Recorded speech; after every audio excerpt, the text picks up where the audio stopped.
A versatilidade é uma das melhores características para se ter quando o assunto é arte. Conseguir trabalhar ou até mesmo dominar diferentes gêneros e técnicas te torna alguém com o maior leque de possibilidades para você conseguir fazer a sua história. Quando a gente está falando de versatilidade e cinema, eu acho que o primeiro nome que vem à cabeça é o Christian Bale, porque ele é o rei da versatilidade física. Alguém que um ano tá fazendo o papel de um anoréxico, no outro ano um papel de um gordão e no outro ano um cara bombado que vai combater o crime com a roupa de morcego. Mas se a gente pegar a versatilidade de papéis, por exemplo, a gente pode falar de uma das lendas do cinema, o Gary Oldman, que consegue interpretar um policial corrupto, um policial honesto, um bruxo injustiçado, um Winston Churchill e o Drácula. Literalmente pode entregar qualquer papel pra esse cabra que ele vai saber fazer. Mas se pegarmos no viés dos contadores de história e falarmos de diretores e roteiristas, a maioria sempre segue sua marca registrada e tudo mais, mas eu acho que um dos diretores mais versáteis que existe é o George Miller, o cara que dirigiu todos os Mad Max, filmes de ação visceral, uma loucura do caralho, ao mesmo tempo que ele dirigiu Happy Feet, Baby, o porquinho atrapalhado. E é claro que na indústria de animes e mangás, esse tipo de característica não passaria batido. E eu acho que um dos melhores exemplos de um autor versátil nessa indústria é Tatsuki Fujimoto, que provavelmente você conhece como criador e autor de Chainsaw Man. E esse cara já provou que é um autor versátil pra caralho bem recentemente, com o lançamento do filme Look Back. Porque se a gente pegar Chainsaw Man, é um anime completamente louco, escaralhado, que tem seus momentos mais reflexivos e dramáticos, mas ele é bem zoeiro, bem comédia, ao mesmo tempo que bastante visceral. E esse filme Look Back, por mais que os traços e tudo mais sejam, do Fujimoto, ainda assim é uma história muito mais pé no chão, uma história contada de maneira muito mais sensível, algo muito mais dramático e muitíssimo bem feito, com uma moral lindíssima. Você acaba de ver esse filme e se pergunta se esse cara é a mesma pessoa que fez Chainsaw Man. E se você tá pensando que isso é ruim, que nossa, perdeu a identidade, nossa, como isso, blá blá blá, eu acho que esse é um dos maiores elogios de se fazer um autor. A habilidade de conseguir ser um camaleão entre gêneros e técnicas é o que faz ser Fujimoto alguém tão especial. Porém, hoje não estamos aqui para falar da carreira e de quem ele é, mas sim do momento onde ele quebrou tudo no seu mangá mais conhecido, Chainsaw Man. O momento onde ele transformou Chainsaw Man, outrora um battle shonen mais sombrio, em um mangá genuinamente de terror. Uma das melhores representações e ideias que eu já vi representadas em um mangá. Mas para isso eu tenho que te dar um contexto e obviamente eu vou ter que dar spoilers da primeira parte de Chainsaw Man e eu também não vou falar do final dessa primeira parte. Em suma, o que eu vou spoiler de fato vai ser um arco específico, o arco dos assassinos internacionais. De qualquer forma, esteja avisado. O mundo de Chainsaw Man é um mundo normal de hoje em dia. Sociedade, civilização, países, continentes, tudo bonitinho. Com a exceção de que esse mundo tem demônios. Criaturas bizarras que se deleitam no terror humano. A força desses demônios é classificado por quanto medo a humanidade tem daquele conceito. Então, por exemplo, o demônio frango é fraco, porque ninguém tem medo de frango. Mas o demônio da morte, por exemplo, é uma piga porque todo mundo tem medo da morte. Obviamente, a humanidade do jeito que é não ia ficar parada sendo extinta por demônios, então desenvolveu o órgão de caçadores de demônios. E os países, com seus esforços, conseguiram capturar e aprisionar alguns desses demônios. Então o governo aprisiona eles e oferece para os caçadores de demônios que fazem parte de órgãos de segurança pública para que eles façam contratos e pactos com esses demônios aprisionados, a fim de fazer com que esses caçadores se tornem ali super-humanos, pessoas com poderes demoníacos por meio de um pacto, de um contrato. Porém, a civilização e a humanidade no mundo de Chainsaw Man, ela é uma que se vê lesada pela existência dos demônios, e por isso meio que todo mundo é meio de saco cheio com a vida, vida e tem certas características que ficam um pouco no vale da estranheza pra gente, porque um humano não se comportaria assim. Porque essas pessoas vivem uma sociedade onde ela pode estar de boa na casa dela, vendo o jogo do Vasco versus Fluminense, e do nada aparece o demônio pistola e terraplana uma cidade em questão de milissegundos e desaparece. É por isso que as pessoas dessa obra, elas são esquisitas por natureza. Mas de qualquer maneira, nós acompanhamos a história de Denji, o nosso protagonista, pelo menos da parte 1. Ele é um garoto todo fudido que, com a morte de seu pai, ele herdou todas as dívidas que ele tinha com a máfia. E então o chefe da máfia disse que ele tinha que se virar para conseguir pagar todas as dívidas que o pai dele fez em vida. Então, achando que ia dar merda, que ele não conseguiria sobreviver, ele acha um pequeno demônio ferido, um cachorrinho com uma motosserra na cabeça. Ele se identifica com um pequeno demônio, que ele apelida de Potita, e então eles fazem um pacto. Eles então crescem juntos, acontece um bando de merda e em determinado momento Denji e Potita se fundem, transformando o Denji no Chainsaw Man, se tornando algo entre humano e demônio. Não demora muito para ele entrar na segurança pública como um caçador de demônios efetivado e construir uma relação ali com algumas pessoas, principalmente com Aki, um caçador de demônios que perdeu sua família inteira por causa do demônio pistola, Power, uma infernal, que é basicamente uma fusão de demônio humano, que nem o Denji é, mas enquanto o Denji é mais humano do que demônio, a Power é mais demônio do que humano. E é claro, a sua chefe, Makima, uma das oficiais da segurança pública que manda diretamente na divisão ali do Denji, Aki e Power, na qual o Denji, sendo um moleque fudido que viveu no lixo a vida toda, ele sendo um moleque novo, ele só pensa em fuder, beijar na boca, perder a virgindade, e a Makima se torna ali sua primeira paixão, o seu primeiro desejo de um dia poder se deitar com uma mulher como aquela. E é isso que faz ele, né, continuar nessa vida de caçador de demônios e não simplesmente desistir e fazer o que ele quer. Com isso explicado, acontecem diversas coisas ao longo do mangá, até que em determinado momento Denji se enfia uma confusão que faz ele se expor publicamente. E quando isso acontece, é nesse momento que entramos no arco Assassinos Internacionais. O arco começa leve, com Makima falando que recebeu uma folga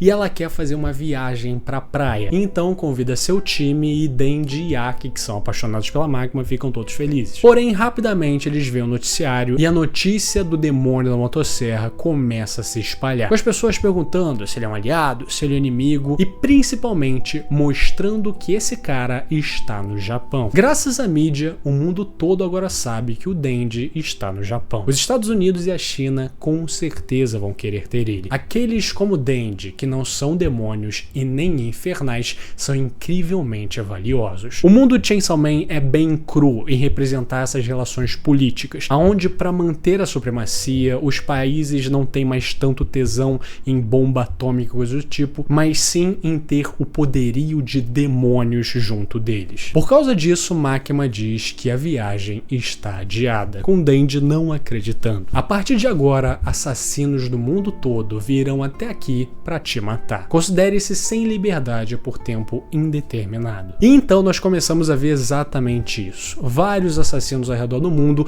vendo essa notícia e pessoas oferecendo recompensas altas para pegar o Denji. Então vemos 3 irmãos que aceitam esse contrato e partem dos Estados Unidos para pegar o Denji. Depois disso, vemos uma mestra e seu aluno caçando nas montanhas. Um aluno perguntando por que nós estamos caçando raposas. E a mestra diz ali: Touka, você sente que tirou uma vida? Se sinto que eu matei? Não, eu só sinto a vibração da corda do arco. Entendo. Com a gente vendo a raposa que eles caçaram morta no chão. A mestre pergunta de novo: Touka, você sente que tirou uma vida? Então os dois voltam para casa e a mestre mostra a foto do Denji e diz que o trabalho é para matar esse pirralho de 16 anos de idade, com Touka, seu aluno, falando que ele consegue fazer isso. Touka, a gente tá prestes a fazer com esse garoto o que fizemos com a raposa. Matar ele, arrancar seu coração fora, fazer disso nosso trabalho e nosso sustento. Touka diz que os poderosos nos fizeram uma promessa. Disseram que ao terminar esse último trabalho, você pode parar de ser um caçador de demônios. Você só tem meio ano de vida restante.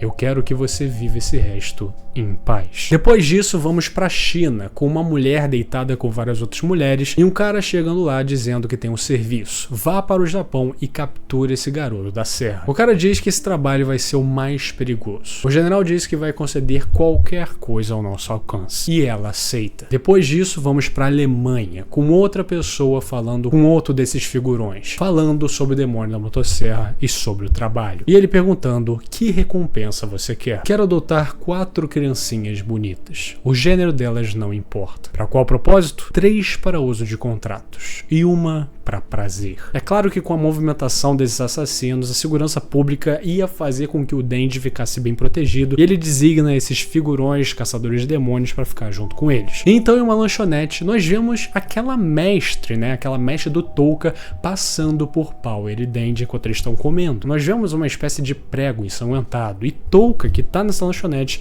pergunta o que você fez com o nosso alvo. Ela diz que usou o demônio da maldição. Fure alguém 4 vezes com isso e essa pessoa irá morrer, mas te será cobrado um preço muito alto. Eu já furei 3 vezes sem que ele percebesse. Eu vou confiar o 4º e último furo a você, Touka. Eu adoro a forma como Fujimoto faz, né, os seus quadros, com a mulher falando do demônio da maldição enquanto 2 crianças estão correndo felizes atrás dela sem a menor noção do que está acontecendo. Então a putaria vai começar, com a gente vendo aquele assassino da Alemanha conhecido como Papai Noel mostrando seu poder e transformando várias pessoas em bonecos por meio de um poder demoníaco. Nós vemos esse boneco começando a invadir e a segurança pública tentando ajudar da melhor forma que pode. Depois disso, vemos a outra assassina lá da China, Quan Chi, que simplesmente se flexiona e desaparece na frente dos agentes. Ela reaparece literalmente do outro lado da cidade com a espada dela completamente surrada e quebrada. E depois de alguns segundos, nós vemos o estrago que ela fez, cortando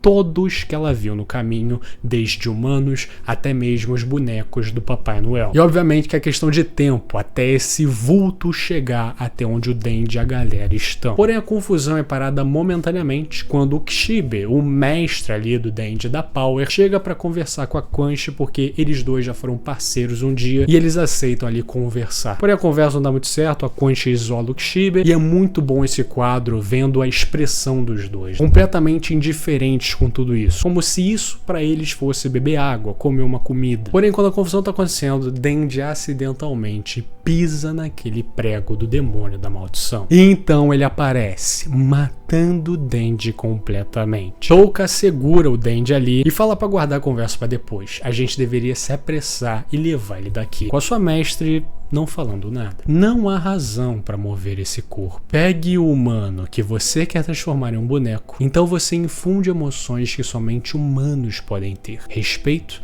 adoração, piedade. E por fim, o ingrediente secreto da culpa. E então com isso, ela transforma seu aprendiz Touka em um boneco, com a gente tendo o plot twist de que ela é o famoso Papai Noel. E que na verdade esse assassino é como se fosse uma mente de colmeia de vários bonecos e não uma pessoa só. Essa mulher e aquele velho e todas as marionetes eram basicamente a mesma coisa. Com a gente vendo no quadro seguinte exatamente isso. Os 3 ali representando esses bonecos superiores que controlam os outros e com a mulher dizendo adeus vovô para o boneco mais velho que até antes achava que era o tal Papai Noel. Com a sua mão de boneco, ele se perfura e diz que oferece seu coração e minhas amadas crianças. Em troca, demônio do inferno, por favor, convide todos os seres vivos desse shopping para o inferno. Então nós vemos aquelas 4 crianças que o velho falou lá que queria 3 para um contrato e 1 para prazer, com o dedo do demônio do inferno apagando 3 cabeças.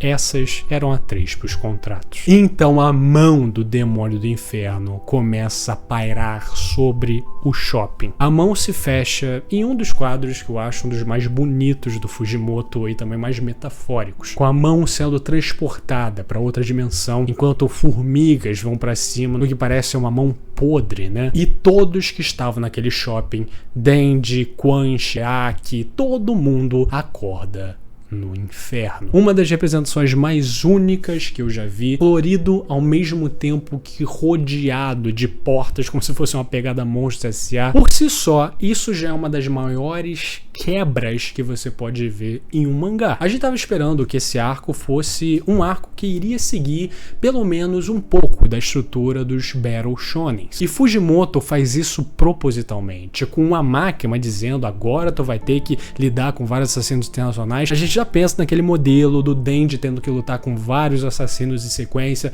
até garantir sua grande vitória, porque a nossa mente tá viciada em pensar assim. Mas a gente vê que durante todo esse arco, o Denji na verdade é bem impotente e não sabe de nada que tá acontecendo. Mas mesmo assim, nada poderia te preparar pra do nada uma figura aleatória que faz sua grande revelação, no caso o tal Papai Noel, faz com que todos vão para o literal inferno. O ambiente que é literalmente o covil do inimigo, né? Onde todos os demônios nascem e de lá eles vão pra terra e o caralho. Porém, mesmo isso já sendo fantástico, nada poderia me preparar para a cena a seguir. E esse é o momento que inclusive eu já falei no meu top 10 cenas e que para mim elevou completamente o meu conceito sobre essa obra e principalmente sobre esse autor e a sua versatilidade louca. Vemos então quadros de como o inferno é, com ele sendo um terreno gramado normal, mas que ao invés de insetos e coisas do tipo, há dedos no chão. Do nada, a serra começa a sair do Denji, mas não por completo. Quanchi diz que ele não tá conseguindo se transformar. E quando a galera tá pensando em se degladiar dentro dali, Quanchi fala pra geral dar uma trégua.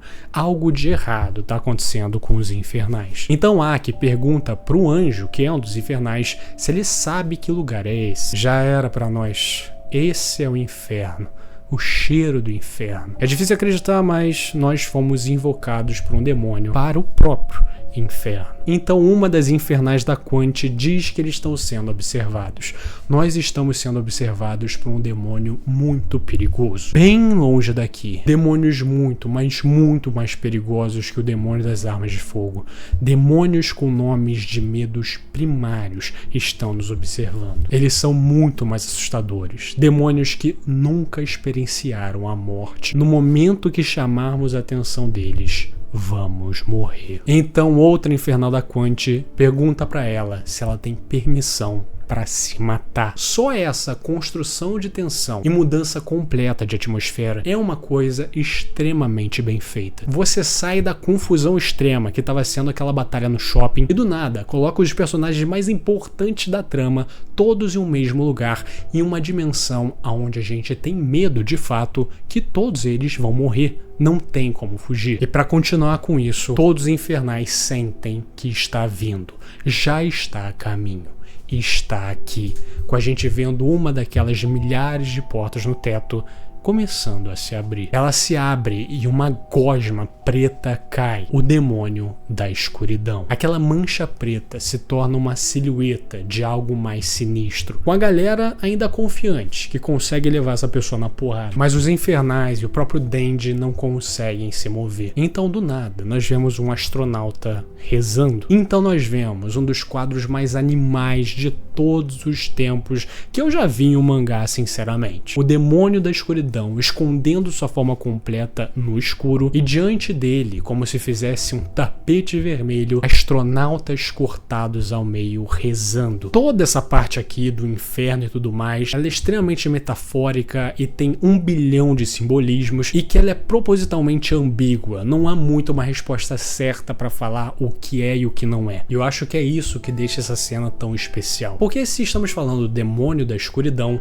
qual é o lugar mais escuro e que representa isso? O espaço, o famoso vazio infinito. E as pessoas que habitam o espaço são os astronautas, que perante ao terror da escuridão e ao infinito na sua frente, só podem rezar, mas sem sucesso, porque seus corpos já foram fatiados no meio. A representação da morte da esperança. Então agora a gente vê um show de arte do Fujimoto, com ele fazendo um quadro dos astronautas rezando, a galera preparada, um sapo cruachando do nada, e então a escuridão começando a consumir a galera, com aquele cinza que eles estavam antes, ficando mais escuro. E então vemos o demônio em si, retirando na hora os braços de todo mundo que estava ali. E vemos que ele é uma figura na qual suas pernas são 2 corpos humanos, seu corpo é formado por vários braços e pessoas deformadas, e sua barriga e seus peitos são formadas por 4 caveiras. E esse ato, né, de retirar todos os braços de todo mundo é também uma representação que, perante a esse medo, perante a escuridão como ela é, você simplesmente não pode atacá-la com uma espada, dar um tiro nela, você é completamente inútil. Então, para que você precisa de braços? De novo, vemos um show de arte do Fujimoto, com todo o quadro agora sendo separado pelos braços das pessoas ao invés de linhas, como normalmente. Com todo mundo sentindo a pressão desse demônio. E o Touka, que agora faz parte daquela mente de comédia do Papai Noel, falando que é o demônio boneca. E que traz a ele o coração do motosserra, assim como foi combinado. E o demônio da motosserra é muito importante, e isso é explicado um pouco depois, mas é propositalmente nebuloso o porquê o Potito, o demônio da motosserra, é tão importante assim. Me conceda o poder para matar Makima. Nós vemos um close de como que é o demônio da escuridão de fato, e mostrando outro mistério que vai ser respondido lá na frente, de por que a Makima é tão temida pelos outros demônios. O demônio da escuridão então oferece um pedaço da carne para o boneco principal, né, para Mestre, na qual ela aceita. Nós vemos então o demônio da escuridão tirando a cabeça de Touka e os agentes tentando formar ali um contra-ataque, mas sem sucesso. Esses demôniozinhos que eles têm contrato não são nada perante a um demônio de um medo primário. E o demônio da escuridão já mostra que não tem competição com ele fazendo pequenos movimentos e já fudendo todo mundo. E então um dos infernais vai tentar atacá-lo, então uma das cabeças fala um idioma bizarro, demoníaco. E então esse cara vira papa, basicamente. As cabeças que rezam, parecidas com os astronautas, também proclamam ali poderes que fazem com que o Denji se recontorça inteiro. E aquele cara que tinha virado papinha volta para tentar de novo um ataque contra esse demônio. E então uma espada negra é invocada, e tem ali na sua armação 4 sinos. E então agora o cara explode, com o demônio da escuridão abaixando e querendo ver ali o Aki, que já perdeu todas as esperanças. Porém, Makima sente o que está acontecendo. Diz ali, o demônio da escuridão me incitando para salvá-los. Uma das infernais que trabalhava para Makima falando para ela não ir, com ela dizendo, Prince, que é o nome desse infernal, me invoque. Então ela diz como desejar, com um zíper se abrindo, e ela se abrindo toda, como se fosse, né, o traje de gorila lá do Bob Esponja. E então de dentro dela sai Makima, que aponta para o demônio da escuridão. Com seu poder misterioso ela consegue dar dano, e é maneiro aqui, porque quando o demônio da escuridão se fode, ele volta para aquela mancha que ele era, ao invés de, sei lá, ficar partido no meio. Então eles fazem outro ataque ali entre si, o gesto de mãos, e agora o braço da Makima vira patê, e aquela espada bizarra é apontada na sua direção. Makima toca na cabeça de um dos bonecos do demônio boneca e ela fala, demônio do inferno, eu ofereço tudo de mim, então por favor, nos mande de volta. Naquele momento a espada empala a Makima, sendo que a mão do demônio do inferno aparece, fazendo que todos ali voltem para o shopping. E nesse momento vemos, né, o que o demônio da boneca se tornou com o poder do demônio da escuridão. E aí nesse momento voltamos para a programação normal, né, com a Makima fazendo o Denji lutar por ela e acabar com essa ameaça, que nem um Battle Shonen. Voltando para o clima de antes, de batalhas e dinamismo, com um requinte que poucos têm. Essa cena inteira, tecnicamente, metaforicamente, ela é perfeita, na minha opinião. Chainsaw Man é uma obra que, sim, teve seus momentos de suspense, terror, blá blá blá, mas ela é uma série que se propõe a ter uma comédia tão clara e até mesmo escrachada, que muitos desses momentos perdem a força para manter a essência do mangá. Mas essa cena, o Demônio da Escuridão, ela é um absurdo, porque ela é uma cena que poderia muito bem estar num seinen completamente contemplativo sobre demônios e tudo mais, ao mesmo tempo que ela encaixa perfeitamente e é extremamente coerente com a obra Chainsaw Man. Essa cena prova a versatilidade e o alcance de Tatsuki Fujimoto como um autor, mudando de um arco completamente dinâmico com ação toda hora para uma cena de genuíno terror, suspense e com uma das melhores representações de um medo que eu já vi na minha vida. Sobretudo, uma cena extremamente corajosa de ser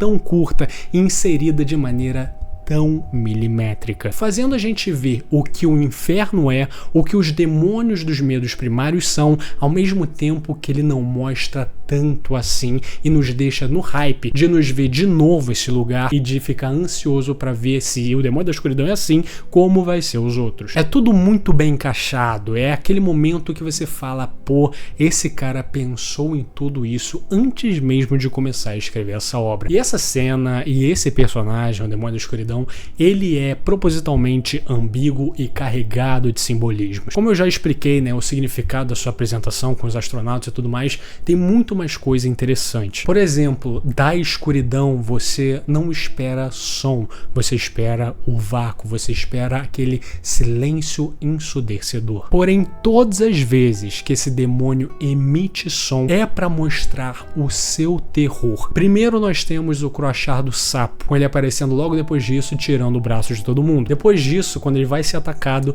temos uma daquelas cabeças falando aquele idioma bizarro. E depois disso nós temos a arma do Demônio da Escuridão, uma espada negra com sinos pendurados nela, sinos que fazem barulho. É tudo uma representação que é antinatural, som vir do nada. E por causa desse conceito do som na escuridão ser tão perturbador, que ele só pode representar uma coisa, a morte. Essa cena me pegou muito no nível pessoal, porque por causa de um trauma que eu tive na infância, eu tenho medo do escuro até hoje. Não é como se eu tivesse numa balada e ficasse... Mas em situações onde eu me vejo vulnerável, como por exemplo, se eu tô dormindo, eu não consigo dormir de luz apagada, por exemplo, porque eu acho que vai vir um bicho, vai me esfaquear, vai comer minha cara, vai acontecer alguma coisa. Eu entendo perfeitamente que meu quarto aceso e meu quarto no escuro é a mesma coisa. E eu sei que não vai brotar um espírito, um demônio, um catiço do nada pra me importunar enquanto eu estiver dormindo. Logicamente, racionalmente, eu sei de tudo isso, mas traumas e fobias são algo que não se explica. É meio que a nossa mente sabe disso, mas o nosso subconsciente não aceita isso. Quando eu acabei de ler essa cena, eu senti que foi uma perfeita representação do que é ter medo do escuro. Principalmente o conceito do desconhecido, do antinatural, o barulho que vem do escuro. Quando você desliga as luzes do seu quarto e você ouve o estalar da madeira, a janela batendo, tudo parece ficar mais assustador quando tá tudo escuro. E o conceito da perda de esperança, que não interessa o quanto você reze perante ao vazio, você não estará salvo. Porque no escuro você não tem como se defender, você não vê o que tá à sua frente, e por isso os seus braços não servem pra nada. Essa é uma representação que eu parei e falei, tá, Fujimoto é que nem eu, ele tem medo do escuro também, porque pra mim é impossível alguém não ter uma experiência pessoal com esse tipo de fobia e conseguir representar com tanta exatidão o que é isso. Essa é a cena que fez com que Chainsaw Man, que foi uma obra que eu tava achando maneira, divertida e tudo mais, passar pra algo completamente diferente no meu conceito. Outrora um mangá escaralhado e zoeiro sobre um tarado matando demônio, agora se tornando principalmente uma obra que consegue surpreender e tratar cenas, gêneros e técnicas com o domínio de um mestre, conseguindo mudar todo o clima de literalmente um quadro por outro em questão de segundos, e introduzir conceitos extremamente filosóficos e artísticos, indo contra tudo que estava sendo apresentado até então. Uma das representações de versatilidade mais únicas que eu já vi. Se você chegou até aqui, meu muito obrigado. Lembre-se sempre, comenta, curta, compartilhe e se inscreva no canal, isso me ajuda demais. Se tiver pelo celular, dê uma hypada para me ajudar. Um agradecimento especial para Guilherme Paiva, Orson Rodrigues, Atu Zambolini, Guaxinim Gamer, Brosarela, Rian Charles, Buruburu, O Gugas, Guilherme Xavier, Arroz Cadele, Vânia Silva, Retroblade, Bigode Orei, Lucas Cauã, Anakin Crowd, Maria, Clarinha 95, Gustavo Onden, Matheus Santos, meu nome é Jorge, João Pedro, João Oben, Vinícius Lopes, Pedro Junqueira, Pedro Corredora PL, Rafa Branco Júnior, Gabriel Franco, João Vitor, Volknar, Minha Esposa Gostosa, Renan Correia, Tico Mia, Paulo Vitor, Abroba, MZ Guido, Rian Benedito, Hipnos 11, Ibura, Davi Martins, Carlos Moreira, TH Júnior, Indialogável, Guilherme Barreto Nunes, Togers, Gabriel Fraga, Fábio Luiz, Otaku Cheiroso, Meramente Eu, Entrou Sabonete no Buraco do Peru, Pedro Rodrigues, Victor Moser, Jean, Daniel Montanha, Guilherme Xavier, Gusto Inguelke, o Ev, Matheus Siqueiro, Gabi, Fiat Paul Todo Fudido, o Earth, I Ghost Down Cool, Gabriel Zardo, Frosty, Chimboca Xota, Rodrigo e Senhor Suíça. Eles são os membros do canal, muitíssimo obrigado pelo seu apoio, vocês são fodas demais. E se você quiser ser que nesses paladinos do inferno de Dante, considere ser um membro também. É uma coquinha e uma cervejinha que você deixa de beber no mês. Então assim, se tiver sobrando sua carteira, por favor, considere. Tchau, tchau!